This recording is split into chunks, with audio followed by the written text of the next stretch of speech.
The joint meeting will come to order. The chair appoints as members of the committee on part of the House to escort His Excellent Yoon Sung-yeol into the chamber. The gentleman from Louisiana, Mr. Scalise. The gentleman from Minnesota, Mr. Emmer. The gentlewoman from New York, Ms. Stefanik. The gentleman from Texas, Mr. McCall. The gentleman from South Carolina, Mr. Wilson. The gentleman from Georgia, Mr. Carter. The gentleman from Arkansas, Mr. Hill. The gentlewoman from California, Mrs. Kim. The gentlewoman from Michigan, Mrs. McLean. The gentlewoman from California, Mrs. Steele. The gentleman from New York, Mr. Jeffries. The gentlewoman from Massachusetts, Ms. Clark. The gentleman from California, Mr. Aguilar. The gentleman from California, Mr. Liu. The gentlewoman from Washington, Mr. Blum. The gentleman from South Carolina, Mr. Clyburn. The gentlewoman from New York, Mrs. Ming. The gentleman from California, Mr. Gomez. The gentleman from New Jersey, Mr. Kim. And the gentlewoman from Washington, Ms. Strickland.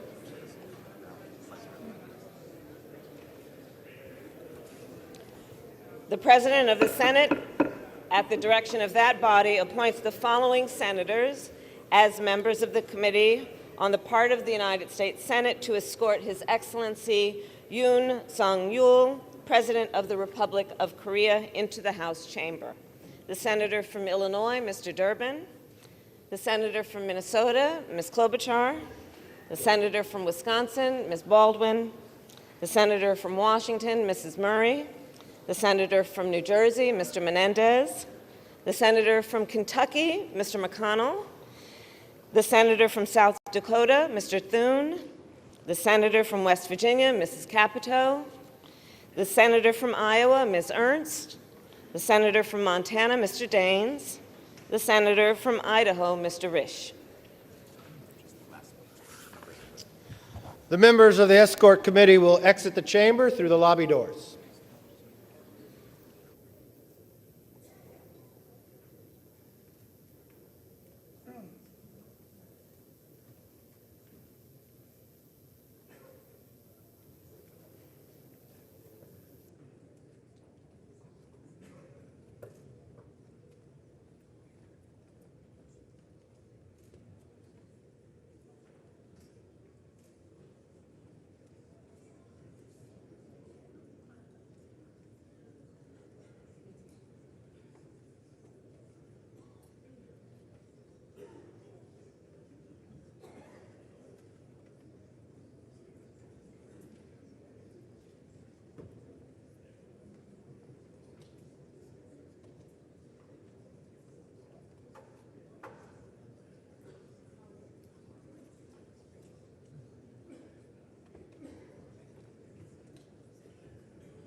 Mr. Speaker, the Acting Dean of the Diplomatic Corps.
Mr. Speaker, the President of the Republic of Korea.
Members of Congress, I have the high privilege and distinct honor to present to you His Excellency Yoon President of the Republic of Korea.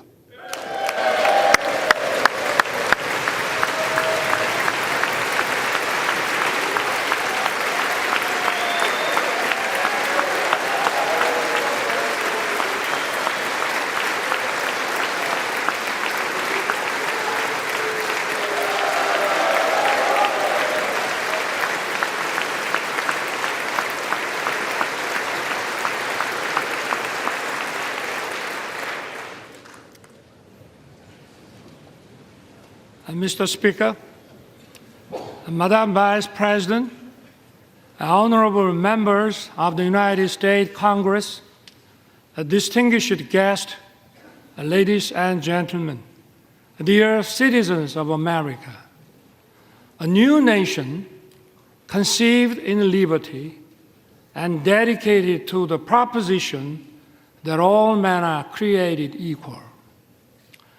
I stand before that nation with a conviction of freedom, belief in the alliance, and the resolve to open a new future.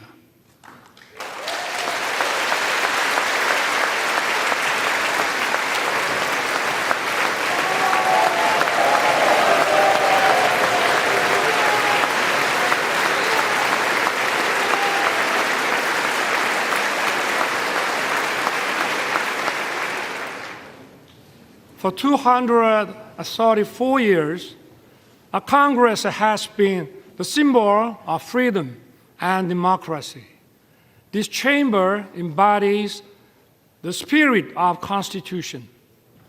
I'm honored to address the members of Congress and the people of the United States. Thank you, both Democrats and Republicans, for passing the resolution marking the 17th anniversary of the Alliance. Your support has dignified my visit. I know that no matter where you sit, you stand with Korea.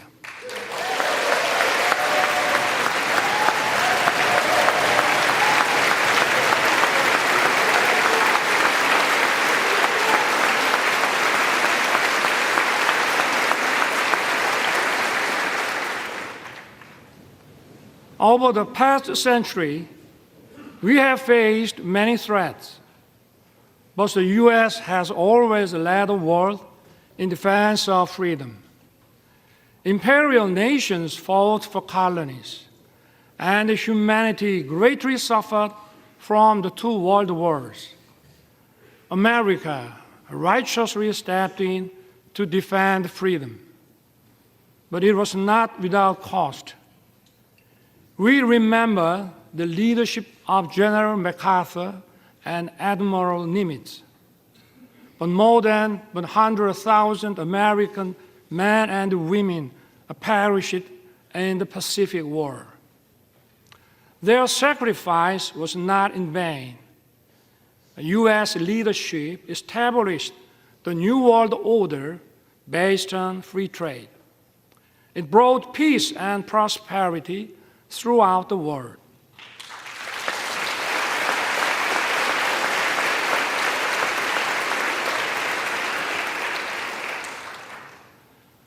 But prosperity was limited to free market economies where communist totalitarian nations did not participate.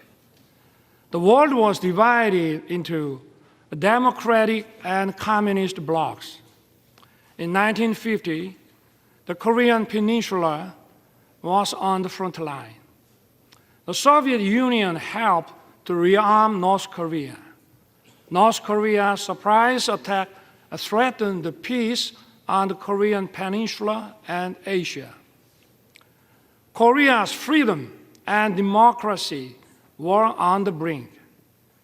At that decisive moment, the U.S. did not look the other way.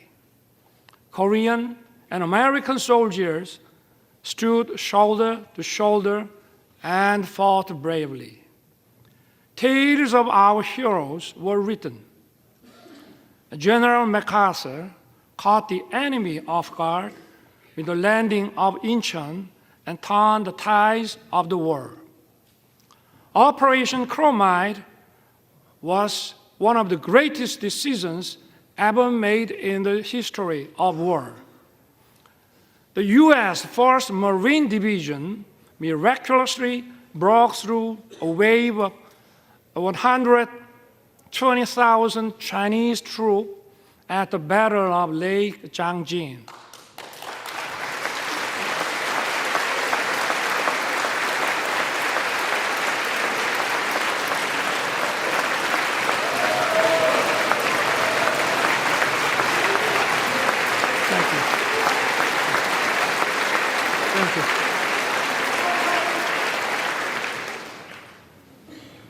Sons and daughters of America sacrificed their lives to defend a country they never knew and the people they never met.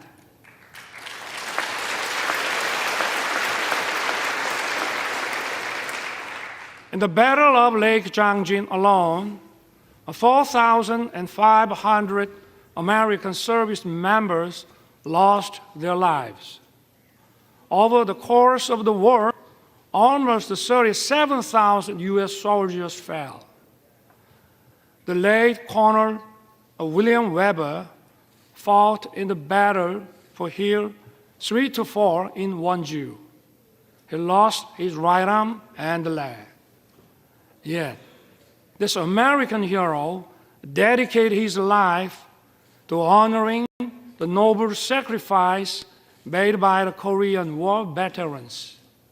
Today, we are honored to have his granddaughter, Ms. Jane Weber, with us. Ms. Weber, would you stand up, please?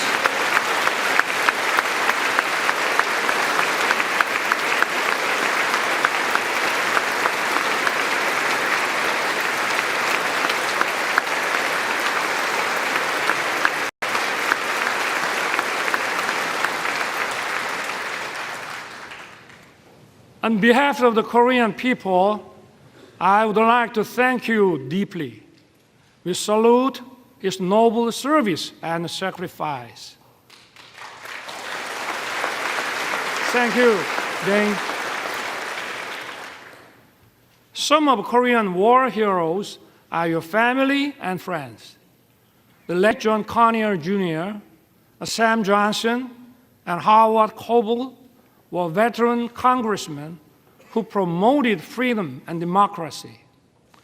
The former Representative Charles Rangel has been a strong supporter of the alliance. Korea will never forget the great American heroes who fought with us to defend freedom.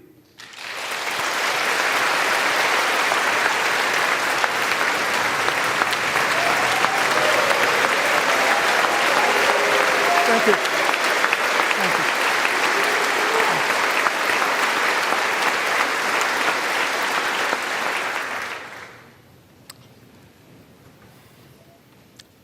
I take this opportunity to pay tribute to all the Korean War veterans and their families. You did not hesitate to send your sons and daughters, husbands and wives, a brother and sisters. You answered the call to defend the freedom of a country across the Pacific. I thank the U.S. and its people for honoring the Korean War as a proud legacy. Thank you also for treating the veterans with honor and respect.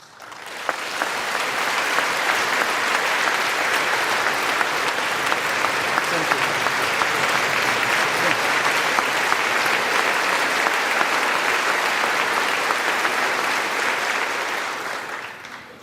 The war ended after 3 years of intense battle.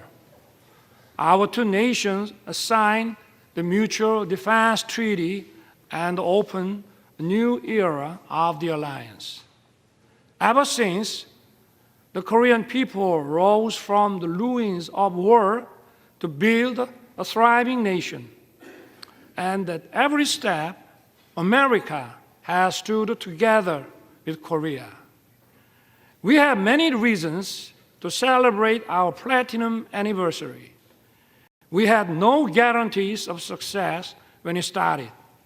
But today, our alliance is stronger than ever, more prosperous together, and more connected like no other. Indeed, it has been the linchpin safeguarding our freedom, peace, and prosperity.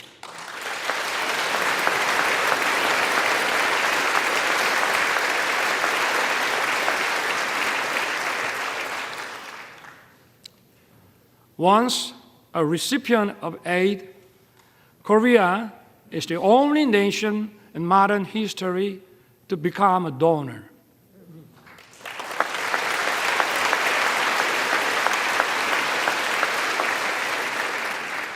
This itself demonstrates the success of our alliance.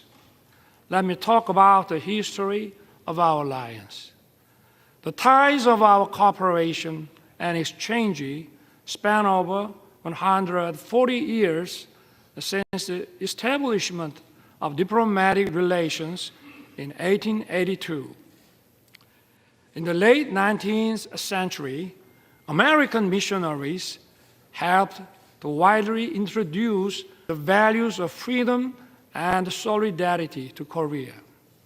These values are the foundations of Korea's constitution.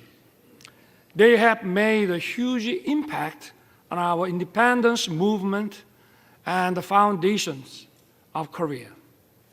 Horace Underwood, Hallie Appenzeller, Mary Scranton, and Rosetta Hall are some of the missionaries who set foot in Korea at the end of the 19th century. They built schools and hospitals. They promoted education of women. Their efforts laid the foundations for many Korean women to advance into society as educators, journalists, and doctors. In the early 1960s, the Kennedy administration recommended Professor Lostow's model for economic growth. President Park Chung-hee wisely embraced the idea and pushed economic development forward. It laid the foundation for Korea to become an industrialized country.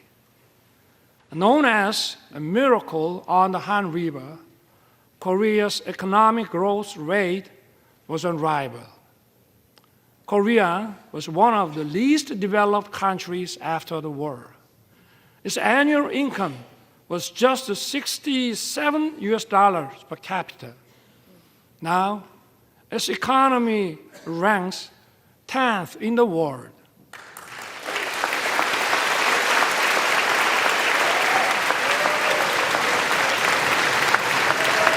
Thank you. Thank you.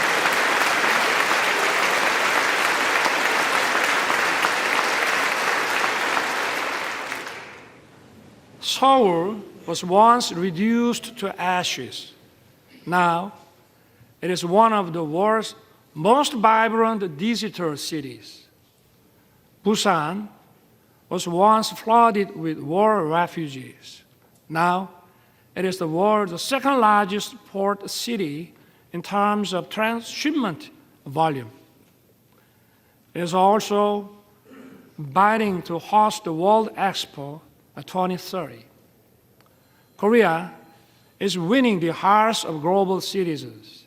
It is dynamic, freedom is thriving, and democracy is robust.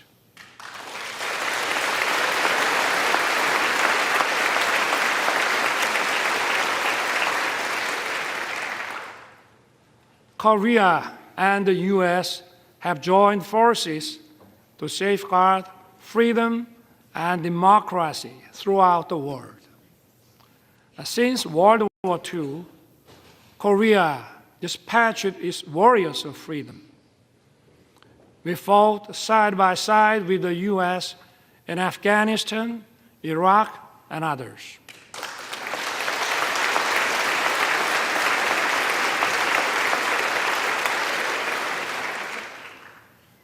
For over 70 years in the history of the alliance, we worked together in military and security sectors.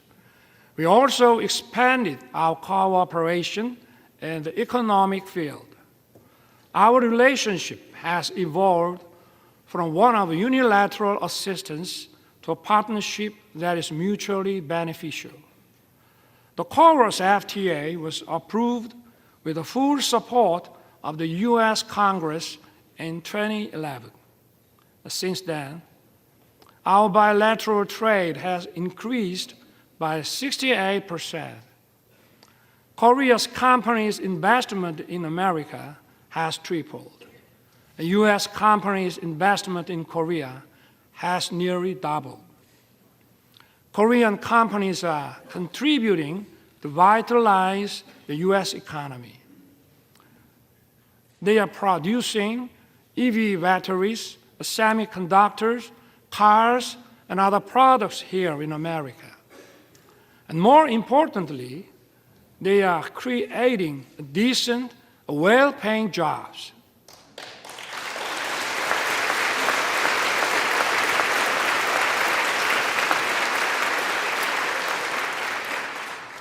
Take Austin, Texas.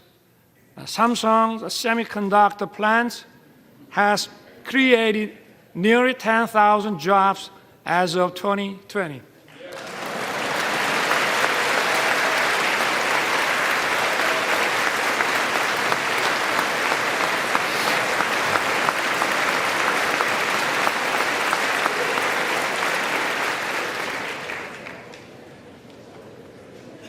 Take Bryan County, Georgia.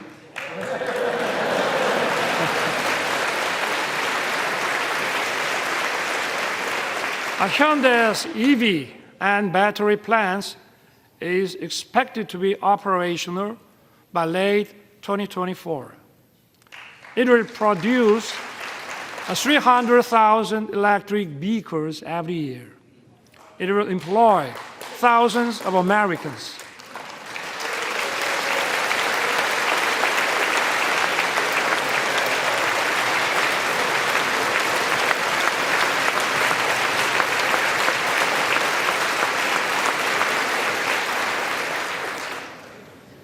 And take Bay City, Michigan. It is a home to SK Siltron CSS, where President Biden visited. It is an example of Korean and American companies merging to achieve even greater growth.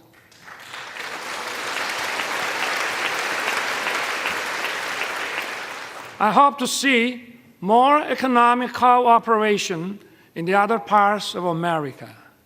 In this regard, I count on your keen interest and support. My friends, years of active cultural and people-to-people exchange have deepened our friendship. This year also marks the 120th anniversary of Korean immigration to the U.S. Early Korean immigrants arrived as workers on the sugarcane plantation in Hawaii. Since then, Korean Americans have made their way into many parts of the American society. They have played an important role of fostering close friendship and writing the history of our alliance.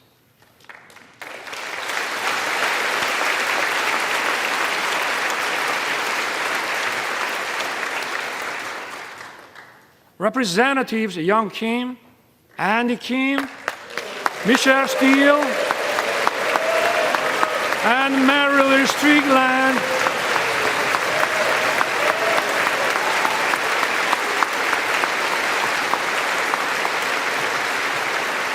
are here with us.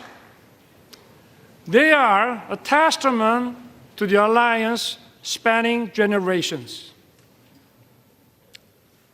That's true for each party.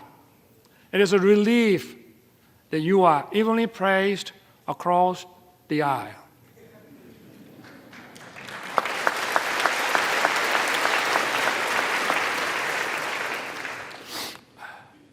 Even more, culture is helping to further deepen our understanding and friendship. Nationality and language differences are no longer barriers. Korean movies, Parasite and Minari, have won Oscars.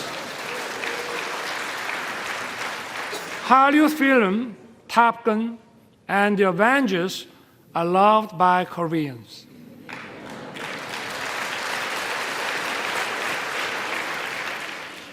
I also love Top Gun and Maverick and the Mission Impossible. And even if you didn't know my name, you may know BTS and Blackpink.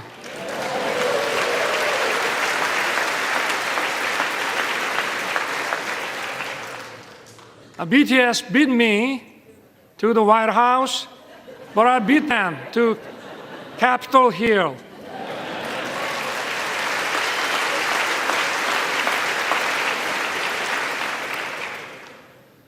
Korean and American singers reaching high places in each other's music charts is no longer a surprise. The U.S. create global platforms like Netflix. Korea has produced a popular series such as Squid Game.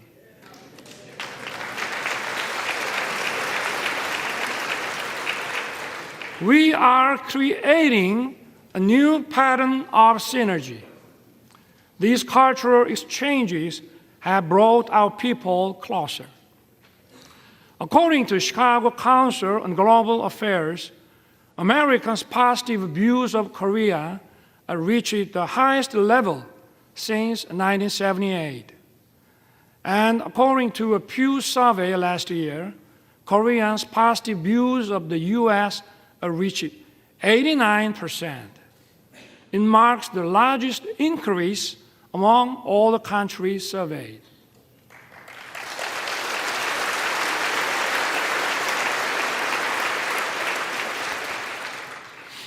Korea and the U.S.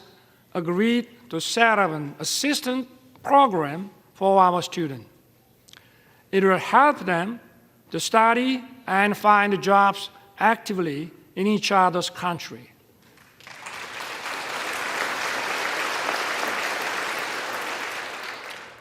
Honorable members of Congress, I have 2 careers in my life.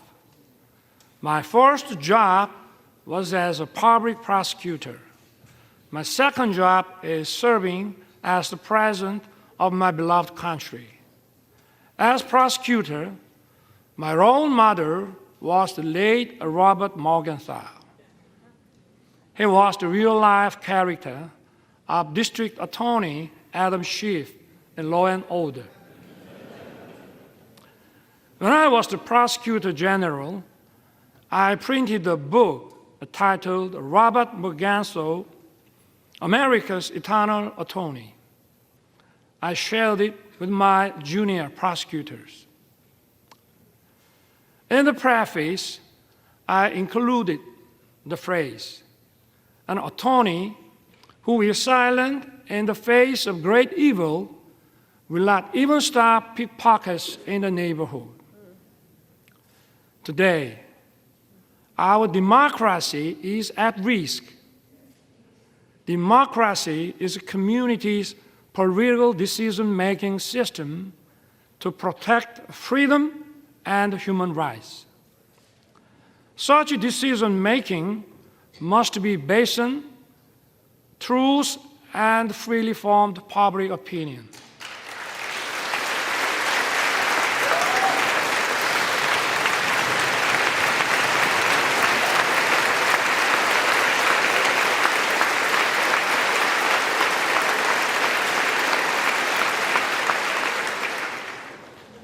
But today, in many parts of the world, false propaganda and disinformation are distorting the truth and the public opinion. They are threatening democracy.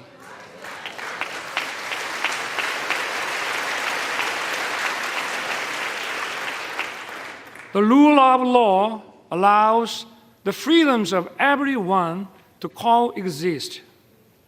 It is upheld by parliamentary democracy. False propaganda and disinformation corrupt intellectualism. They threaten democracy and the rule of law.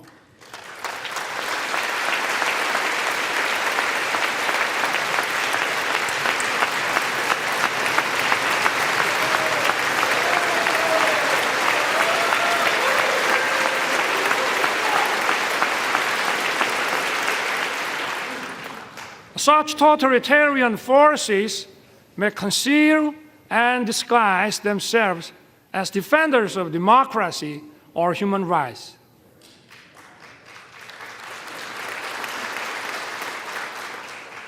But in reality, they deny freedom and democracy.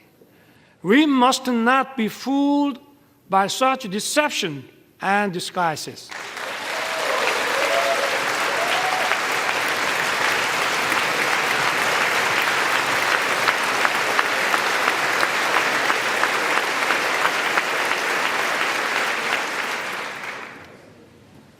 We have, for so long, protected democracy and the rule of law with our blood and sweat. We must work together and fight the forces of falsehood and deception that seek to destroy democracy and the rule of law.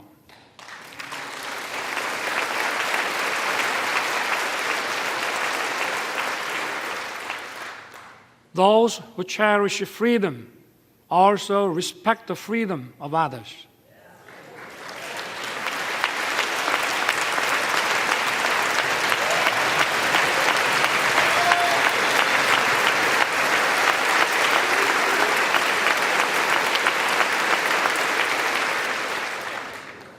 Thus, freedom brings peace.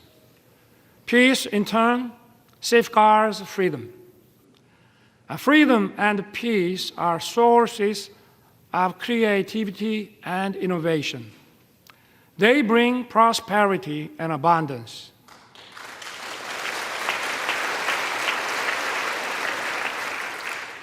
Our alliance was forged 70 years ago to defend Korea's freedom.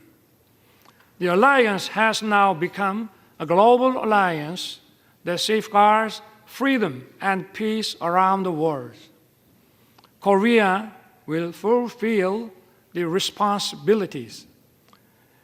It will play its part that matches its economic capacity.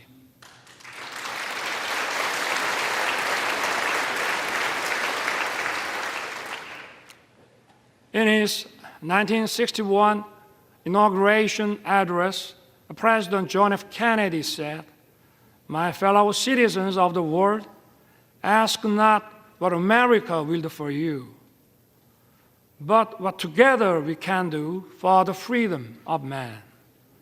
Korea will stand in solidarity with the international community. We will do what it can for the freedom of humanity.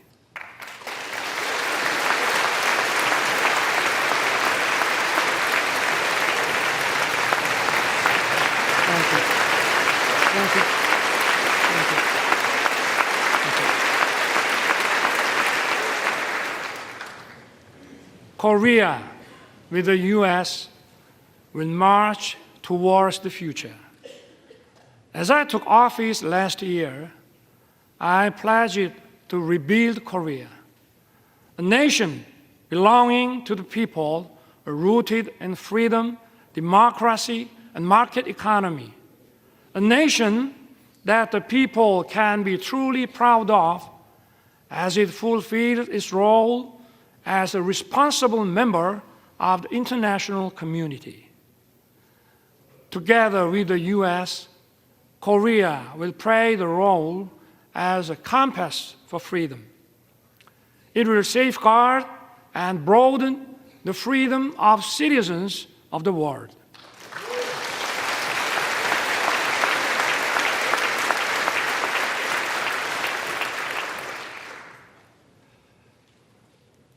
But even as we walked in unison for freedom for 70 years, there is one regime determined to pursue a wrong path.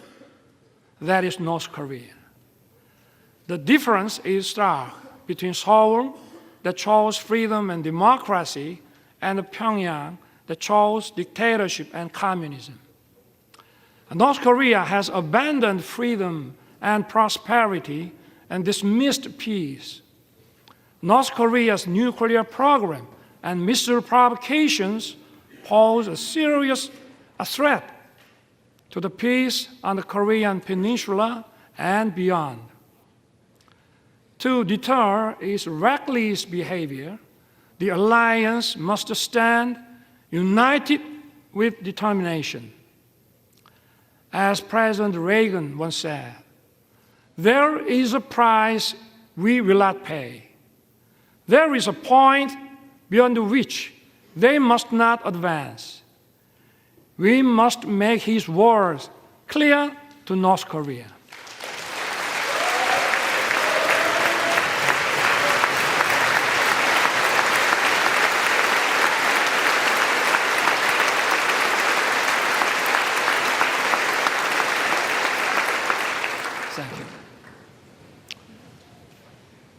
Yesterday, President Biden and I agreed to strengthen the U.S. extended deterrence. Along with close Korea-U.S. coordination, we need to speed up Korea, U.S., Japan trilateral security cooperation to counter increasing North Korean nuclear threat.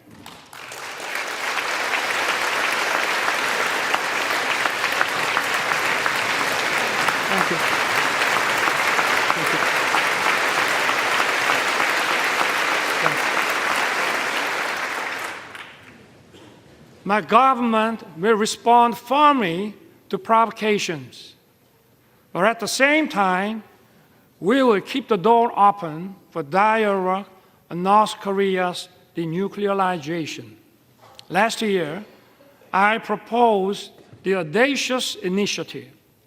It will significantly improve North Korea's economy and livelihood. All Pyongyang has to do is to stop its nuclear program and begin a substantive denuclearization process. I once again urge North Korea to cease its provocations and take the right path. Korea, with the U.S., will continue to work for North Korea's denuclearization.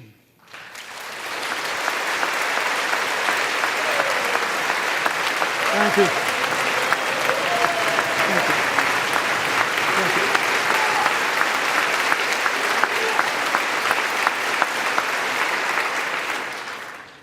North Korea's obsession with nuclear weapons and missiles is throwing its population into a severe economic crisis and human rights abuses.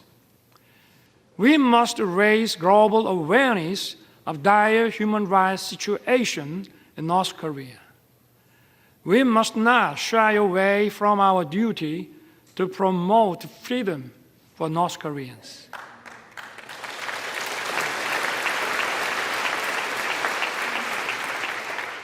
Last month, my government published a report on North Korean human rights.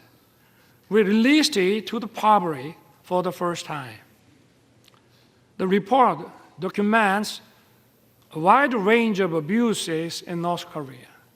It is based on testimonies of 508 North Korean defectors collected over the past 5 years. It records many cases of serious violations of international norms, such as the Universal Declaration of Human Rights and other human rights agreements. Unspeakable and horrendous incidents took place. Men and women being shot and killed for violating COVID-19 prevention measures. Some being publicly executed for watching and sharing South Korean shows. And people being shot in public for possessing the Bible and having faith. We need to raise awareness. We must inform the world of the gravity of North Korea's human rights violations. I ask for your help in improving North Korea's grim condition.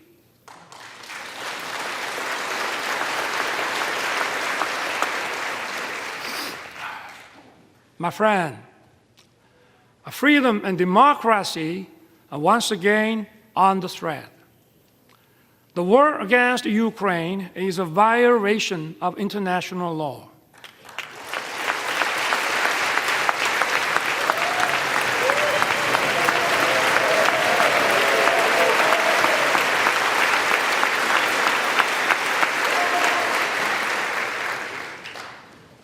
It is an attempt to unilaterally change the status quo with force. Korea strongly condemns the unprovoked armed attack against Ukraine.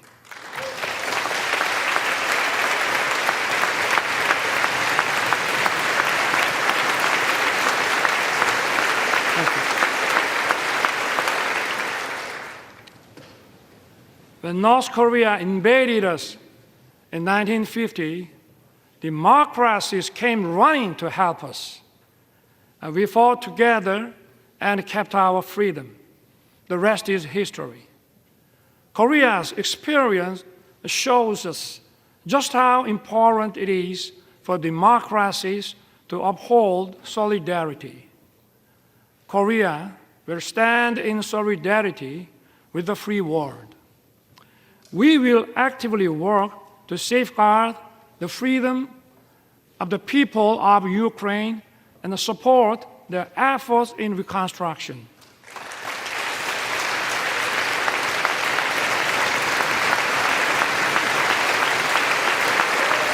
Thank you.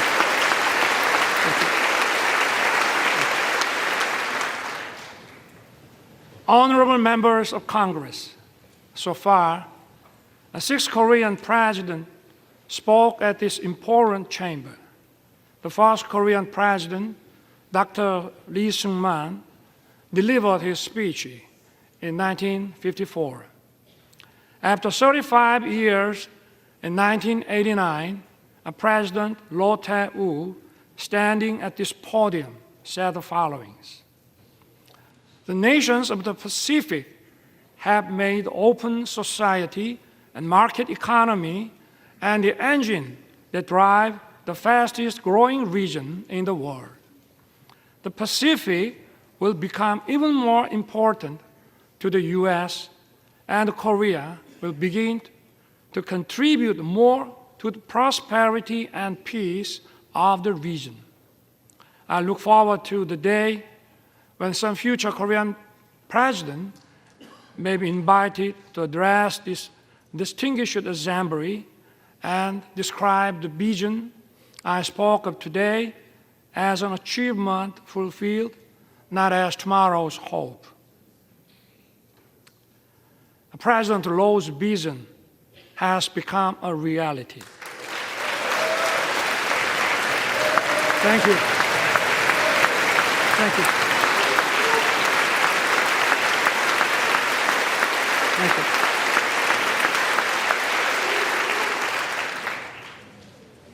We are currently living in the Indo-Pacific era. This region is home to 65% of the global population and 62% of the world GDP. It accounts for half of global maritime transportation. Last year, Korea announced its first comprehensive Indo-Pacific strategy. Korea is committed to fostering a free, peaceful, and prosperous Indo-Pacific based on inclusiveness, trust, and reciprocity. We will strengthen the rule-based order in the Indo-Pacific. We will take a comprehensive and multi-layered approach in expanding cooperation with key partners.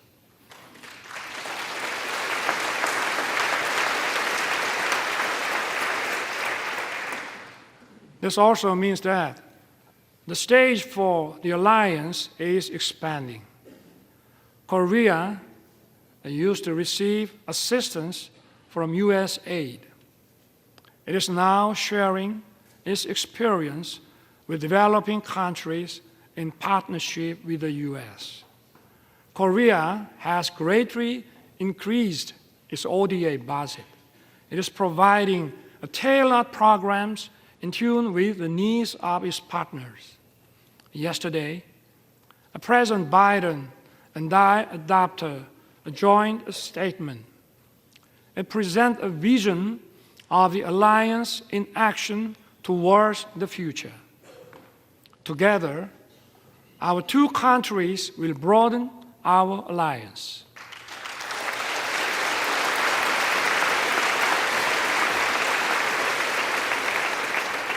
Together, we will lead in innovation beyond the security and foreign policy. We will work closely on artificial intelligence, quantum technology, bioscience, and open RAN.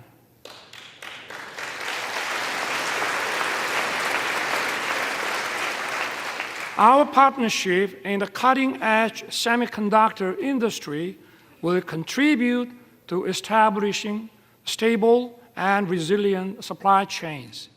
It will also address economic uncertainties. Together, we will open another new successful chapter. We will explore new frontiers in outer space and cyberspace.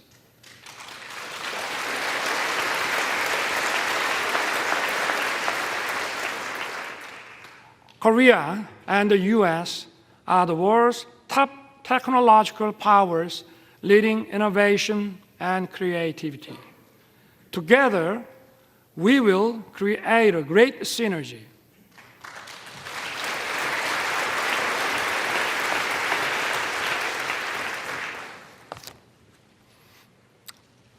Mr. Speaker, Madam Vice President, and honorable members of Congress, our alliance is an alliance of universal values. Freedom, human rights, and democracy are the very foundations of our bonds. Our alliance is for justice.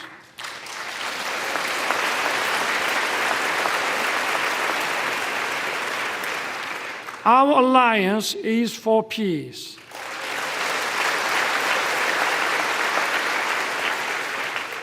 Our alliance is for prosperity.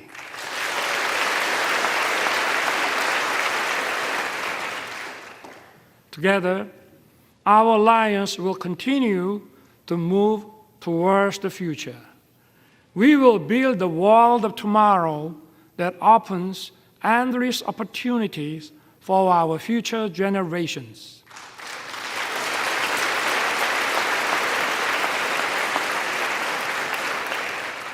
I look forward to everyone being on board for our new journey together. God bless you. God bless the United States of America. And may God bless our great alliance. Thank you.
the joint meeting having been